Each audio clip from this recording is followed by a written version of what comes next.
அடுத்தது வந்துட்டு ஒரு அமேசிங்கான பாட்டு பவித்ரால இருக்குங்க, உயிரும் நீயே. ஐ திங்க் உன்னிகிருஷ்ணன் பாடியிருப்பார்னு நினைக்கிறேன். உயிரும் நீயே உடலும் நீயே அப்படின்னு சொல்லிட்டு அந்த பாட்டு தெரியுமா உங்களுக்கு?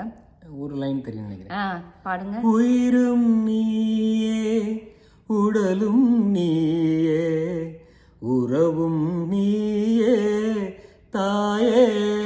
ரொம்ப நல்லா இருக்கும் அந்த பாட்டு. உன்னிகிருஷ்ணன் வந்து பவித்ரா, அதுவும் அஜித் படம் தான். அஜித்தும் நிறைய பாட்டு பாடியிருக்காரு. நம்ம தலைவர் இவங்க எல்லாருமே நிறைய பாட்டு வந்து அம்மாக்களுக்குன்னு பாடியிருக்காங்க.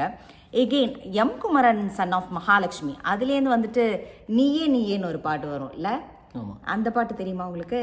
நீயே நீயே நீயே நானே நீயே என் நெஞ்சில் வாழும் உயிர் தீயே நீயே அப்படின்னு வரும். ரொம்ப ரொம்ப நல்லா இருக்கும். அதோட மியூசிக்கு எல்லாமே நல்லா இருக்கும். நதியாவும் ஜெயம் ரவியும் சேர்ந்து பாடியிருப்பாங்க.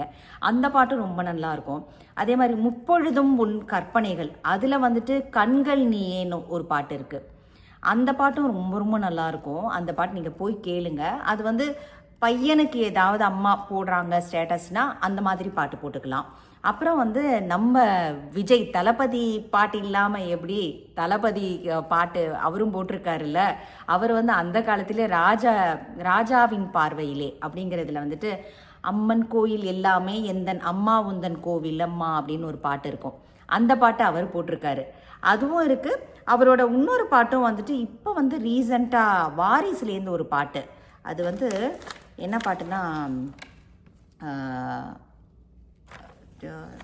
வாரிசுலேருந்து ஒரு பாட்டு இருக்குது. அந்த பாட்டும் ரொம்ப ரொம்ப நல்லாயிருக்கும். ஆராரிரோ கேக்குதம்மா அப்படின்னு சொல்ல, ஆராரிரோ கேக்குதம்மா, அந்த பாட்டும் ரொம்ப நல்லாயிருக்கும். விஜயோட பாடத்துலேருந்து அந்த பாட்டு ரெண்டுமே வந்து பிரமாதமாக இருக்கும். அது இன்கேஸ் ஸ்டேட்டஸ்னால் போடலாம். அப்புறம் வந்துட்டு எகெயின் திருப்புமுனை கார்த்திக் நடித்த படம்னு நினைக்கிறேன். அதில் வந்து அம்மானா சும்மா இல்லடா அவ இல்லைன்னா யாரும் இல்லடா, அந்த பாட்டு தெரியுமா உங்களுக்கு? அம்மானா சும்மா இல்லடா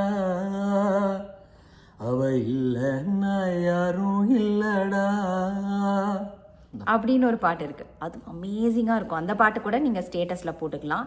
அப்புறம் வந்து பிச்சைக்காரன்லேருந்து 100 சாமிகள் இருந்தாலும்னு ரொம்ப விஜய் ஆண்டனியே பாடியிருப்பார். 100 சாமிகள் இருந்தாலும் அம்மாவை போல் ஆகிடுமா அப்படின்னு சொல்லிட்டு அந்த பாட்டு கூட நீங்கள் வந்து ஸ்டேட்டஸில் வச்சுக்கலாம். இதெல்லாம் தான் வந்துட்டு ஃபேமஸான சாங்ஸு. உங்களுக்கு ஏதாவது இதை தவிர்த்து ஏதாவது சாங்ஸ் இருந்ததுனாலும் நீங்கள் வந்து கமெண்ட் செக்ஷனில் போடுங்க. இப்போ வந்து நம்ம பார்க்க போகிற பாட்டுகள் என்னன்னாக்க, அம்மா வந்து குழந்தைங்களுக்குன்னு